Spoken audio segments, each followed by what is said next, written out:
Muy buenos días a todos, queridas amigas y amigos. Yo, en primer lugar, quiero agradecer muy sinceramente la invitación a participar en este foro.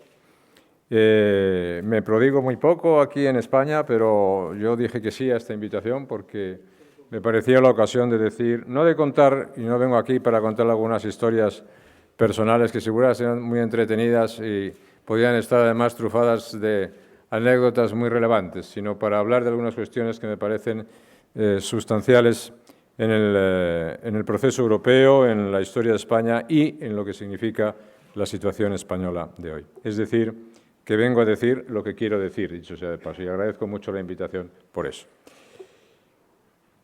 Yo quiero hablar del euro, quiero hablar de la entrada de España en el euro, en la moneda única y de sus implicaciones. Y como ha recordado Francesc Granel, pues fue durante mi primer mandato como presidente del Gobierno cuando los españoles decidimos dar ese paso. Y fue también entonces cuando lo dimos, cosa que no era evidente que se pudiera hacer y cosa que muchos pensaban que no se podía hacer, incluso que no se debía intentar hacer. Yo tenía muy claro que para España formar parte de los países fundadores del euro era una oportunidad única que no se podía desaprovechar. La oportunidad de estar en primera fila de la historia por primera vez en muchos años. No estuvimos en las grandes decisiones que ordenaron el mundo después de la Segunda Guerra Mundial. No estuvimos en la fundación del sistema de Bretton Woods, ni en la fundación de las Naciones Unidas, ni en la de la OTAN, ni tampoco en la de las comunidades europeas. Nuestra oportunidad era, por lo tanto, llegar a tiempo y protagonizar un momento clave de la historia de Europa. Y, por lo tanto, si teníamos ambición de país, y la teníamos, debíamos estar en el momento fundacional del euro. Por eso me gustaría comenzar exponiendo algunas consideraciones rápidas que el proyecto europeo merece. Una declaración de adhesión europeísta que su debilidad actual me parece que nos reclama. La primera es que soy un firme defensor de la Unión Europea como proyecto compartido de paz, democracia, libertad y prosperidad.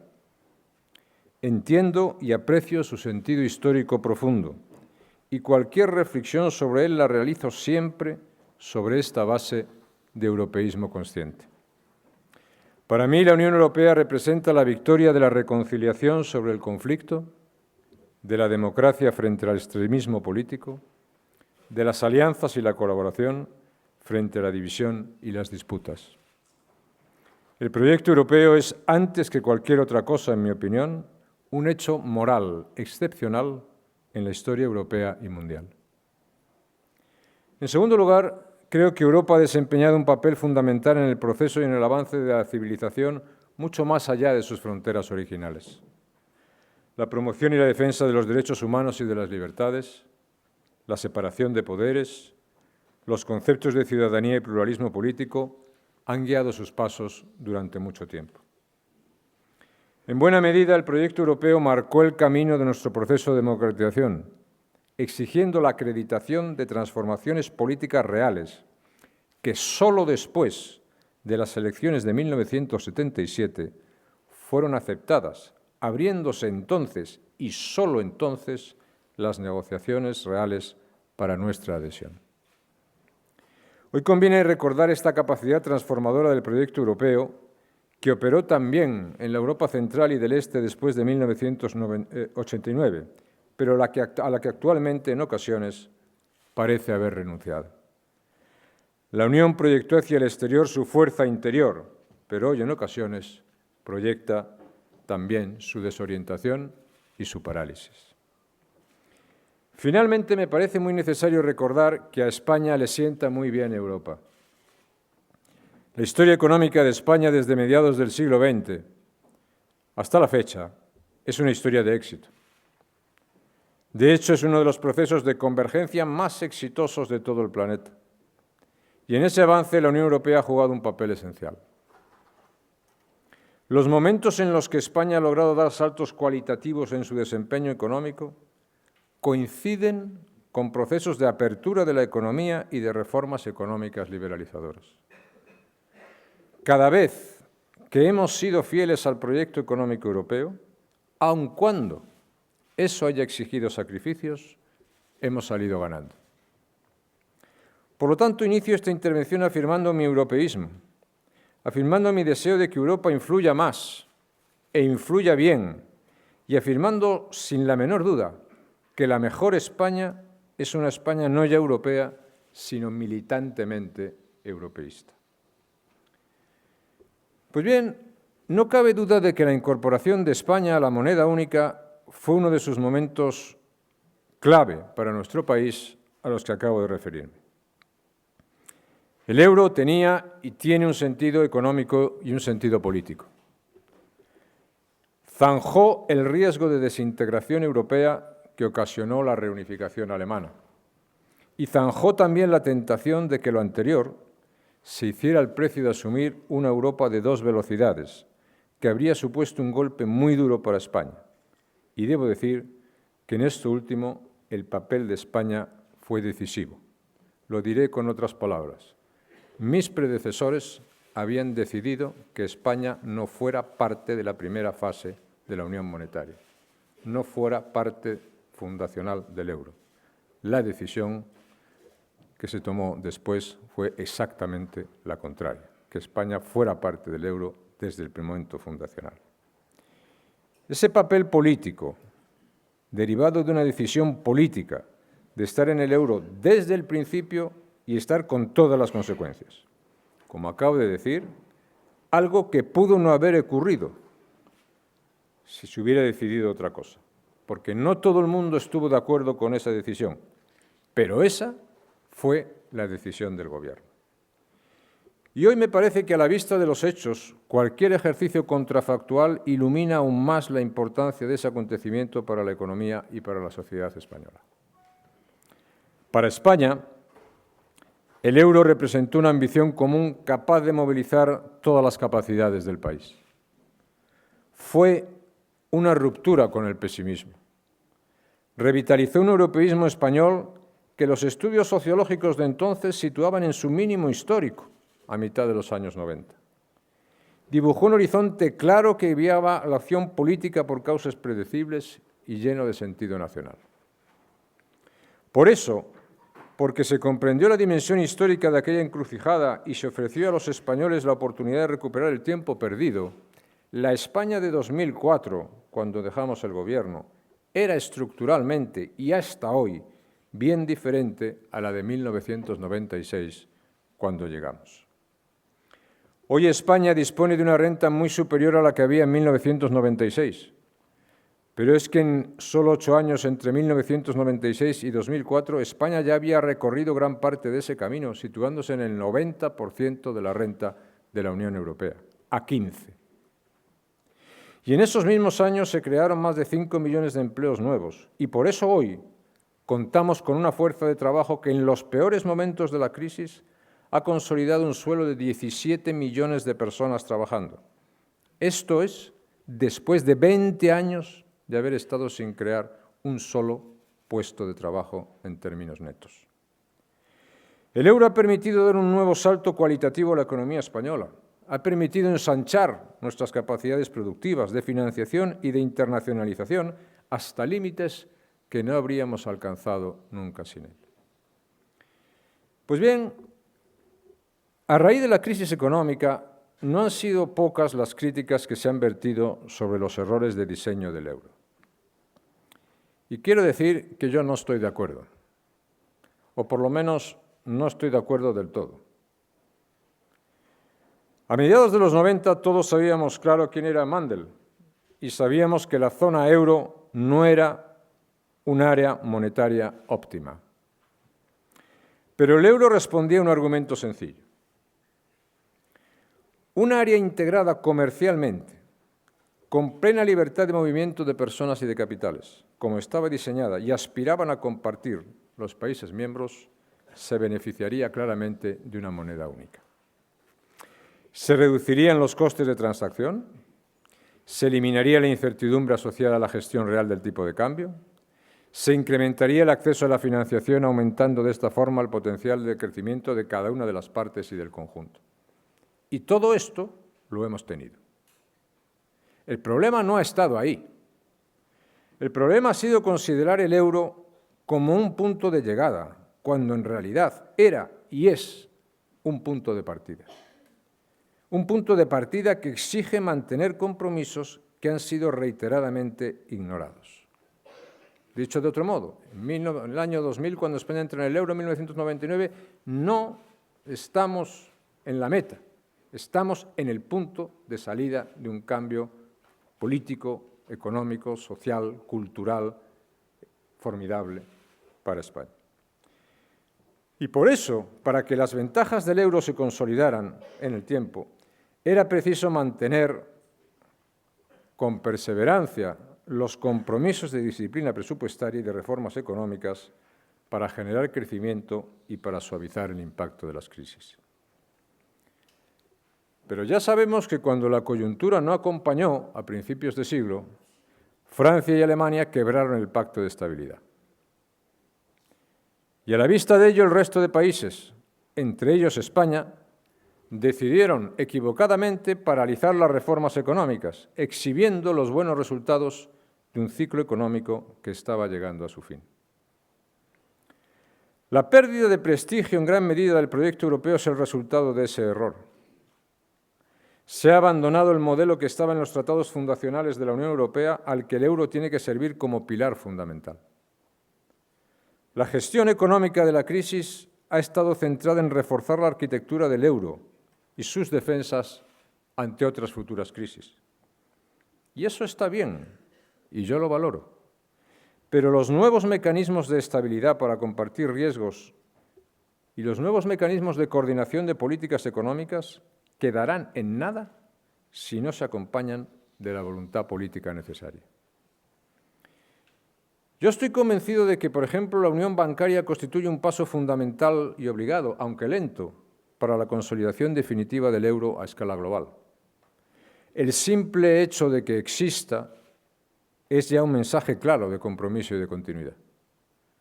Sin embargo, todas estas medidas comparten un sesgo defensivo que no remedia la incapacidad estructural de Europa para generar crecimiento económico sólido y con él crear empleo de calidad. Pues bien, yo quiero expresar aquí mi convicción de que el euro no puede ser la moneda de una fortaleza. El euro debe ser parte de la respuesta de Europa a la globalización, en la que, por cierto, el Tratado de Libre Comercio, el TTIP, con los Estados Unidos, debe jugar un papel fundamental y decisivo. Yo creo que Europa sufre estructuras rígidas lastradas por un peso excesivo del sector público, por un modelo de bienestar que ha privilegiado los derechos de unos frente a las obligaciones de todos, que oscurece la responsabilidad personal en las decisiones esenciales sobre el futuro que se desea. Y hay dos debates abiertos que nos alejan de las soluciones a estos problemas. Dos debates que es necesario concluir cuanto antes. Uno afecta al falso dilema entre disciplina y reformas, por una parte, y crecimiento por otra. Y el otro a las cesiones de soberanía necesarias para que el modelo europeo pueda funcionar. Pues bien, quiero decir que la presunta incompatibilidad entre disciplina y crecimiento económico es, en mi opinión, un debate ideológico, pero no económico. Es un debate real, pero no lo es en el plano de la economía. Es un debate avivado por ciertas posiciones, llamémosle, de la izquierda europea, empeñada en hacer de quienes defienden los compromisos adquiridos algo así como criminales sociales. Pero la realidad es que el crecimiento económico obedece a las razones, y no a conjuros contra la evidencia empírica. Y quiero recordar el ejemplo que mejor conozco. Lo citaba Francesc Granel. Entre 1996 y 2004, el esfuerzo necesario para entrar en el euro no solo fue incompatible con el fortalecimiento del modelo de bienestar en toda su extensión, sino al contrario. Todos los indicadores acreditan que el control de las cuentas públicas, la disminución hasta cero de la prima de riesgo y el cumplimiento de los criterios de convergencia coincidieron con el mejor momento de nuestro modelo de bienestar, incluida la garantía de la solidaridad entre generaciones.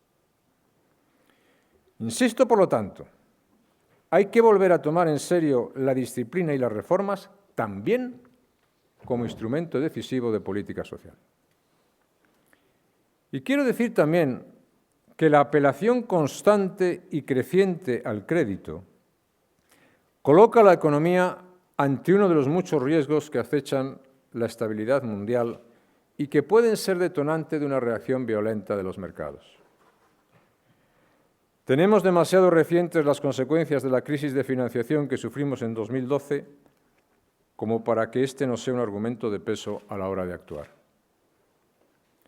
Y quiero decir muy claro que desde el punto de vista económico, político y social, cualquier país, cualquiera, cuya deuda supera el 100% de su Producto Interno Bruto, se adentra en una espiral de problemas de todo orden de la que es extremadamente difícil salir.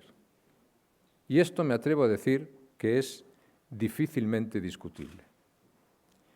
Y quiero decirlo también con toda claridad. Relajar la corrección del déficit público es un error, más aún, un grave error. Y aceptar la oposición entre disciplina, reformas y crecimiento es un error muy grave, económico y político. Y aún voy a ser más claro en esto. El déficit público no crea empleos. Todos los empleos creados por el déficit y no por las reformas económicas se irán con el ciclo económico. Pero el déficit no se irá con el ciclo económico. El déficit se quedará. Y la economía española yo creo que está en un buen momento. Y el ciclo económico es favorable y está potenciado por fuertes vientos de cola de sobra conocidos. Los objetivos de déficit probablemente se podrán cumplir con el mero incremento de los ingresos cíclicos. Por eso, precisamente ahora, en mi opinión, España debe mantener y acelerar el proceso de consolidación fiscal. Y debe hacerlo mediante una reducción del gasto público sin confiar simplemente en el crecimiento de los ingresos públicos cíclicos.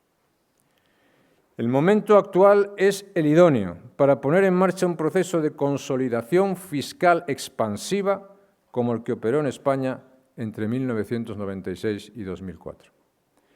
Un proceso de sustitución de gasto público por gasto e inversión privadas que permitió a España elevar significativamente su potencial de crecimiento económico ante la parálisis reformista que vino luego. Un proceso que puso en marcha un círculo virtuoso de más de 5 millones de nuevos empleos y un incremento muy significativo de las bases fiscales sobre las cuales sustentar la consolidación fiscal. España tiene margen para una consolidación fiscal expansiva. Y sería un error histórico mantener el parón reformista en el que permanecemos desde hace ya demasiado tiempo. No hacer ahora nada dejaría sin efecto los esfuerzos que sí se han hecho en algunos casos en los últimos años. Pues bien, algo similar ocurre con la permanente apelación a la federalización de la Unión Europea. Hoy, ante la profunda crisis que sufrimos, algunos promueven desesperadamente una rápida unión fiscal y política de los Estados de la Unión. Y no es nuevo. Se hizo ya en los años 80. Y tengo que decir que se hizo, afortunadamente, sin éxito. Porque no existe base jurídica alguna en los tratados que permita adentrarse en ese camino. Ni tampoco podemos ignorar las constituciones en vigor, ni las innumerables objeciones políticas, institucionales y culturales e históricas que desaconsejan ese tipo de aventuras. La unificación política no asegura nada en materia económica, si es que lo que se espera de esa unificación es que nos genere crecimiento y empleo. Y me permito recordar algo que es obvio. Grecia es un Estado perfectamente unificado políticamente. El problema no es, por lo tanto, la unificación política. El problema es gobernar mal la economía. El problema es gastar demasiado y sin sentido. El problema es haberse apartado del Pacto de Estabilidad y de Crecimiento originario. El problema es haberse olvidado e incluso traicionado los compromisos del euro. Y por lo tanto, hay que hacer reformas profundas. Y por lo tanto, nadie puede sustituir la responsabilidad de los gobiernos nacionales. Tenemos un formidable problema de opinión pública que solo puede resolverse con un debate abierto en el seno de cada país acerca del modelo social posible, de sus costes y de sus beneficios. Y quiero decir que no existe ningún modelo de Unión Europea que haga irrelevante el compromiso de los actores implicados, ni que neutralice los efectos electorales adversos que la responsabilidad puede tener en el corto plazo. El buen gobierno solo puede ejercerse en el seno de los Estados y en sistemas electorales competitivos. Solo son ellos los que cuentan con la legitimidad y con la lealtad indispensable para llevar adelante las reformas. Dicho de otro modo, no necesitamos para nada federalizar nuestros problemas. Lo que necesitamos es encontrar el modo de hacer y tener la voluntad de hacer lo que debemos hacer. Y eso, según mi experiencia, si algunos quieren, según mi modesta experiencia, pues eso se llama hacer política. Que, como he dicho recientemente, no es que sobre, es que falta. Lo que sobra es la mala y lo que falta es la buena.